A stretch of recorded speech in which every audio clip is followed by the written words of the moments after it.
So my research is on comparative economic and political development, and that's an issue which is really at the heart of what the Pearson Institute is about.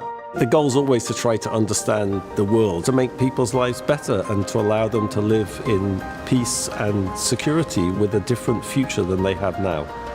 I've always been fascinated by African development, and of course in Sierra Leone there was this horrifically violent 10-year civil war. And peace came. Many of the institutions that people had blamed for the Civil War, particularly traditional political institutions, were being reconstructed. And how could everything be so peaceful when the supposed causes of the Civil War were being put back together again? At the Pearson Institute, we're committed to this very interdisciplinary way of thinking about doing research.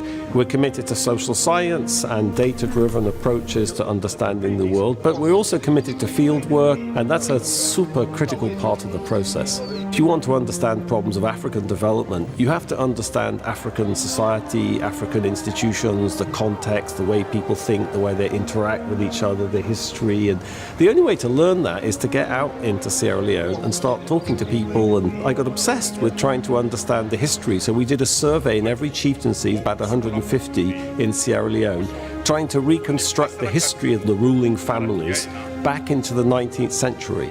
You have chiefs in Africa, but you have datus in the Philippines, you have maliks in Afghanistan, and everywhere in the world there are traditional rulers. And I think a lot of the narrative about the problems of these places thinks of these traditional rulers as anachronistic hangovers from some ancient time we need to modernize away. And the lesson from Sierra Leone is the traditional rulers are part of the solution, not the problem.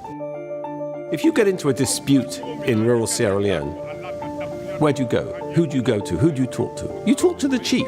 The chief is the first line of the legal system. 90% of all disputes end there.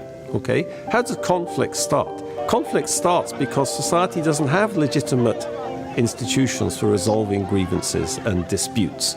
If you want to resolve conflict to build legitimate state institutions, this is the place to start. I think the importance of this work in Sierra Leone for the larger agenda of the Pearson Institute in terms of coming up with practical ways of solving problems of conflict is that, at the end of the day, solving problems of conflict is about constructing legitimate state authority in society. How do you build that? How do you build social contracts that people believe in that allow them to cooperate and work together to resolve their disputes and grievances? And I think this research helps us to get a handle on where you start in building such a thing in Africa or the Philippines or in Afghanistan.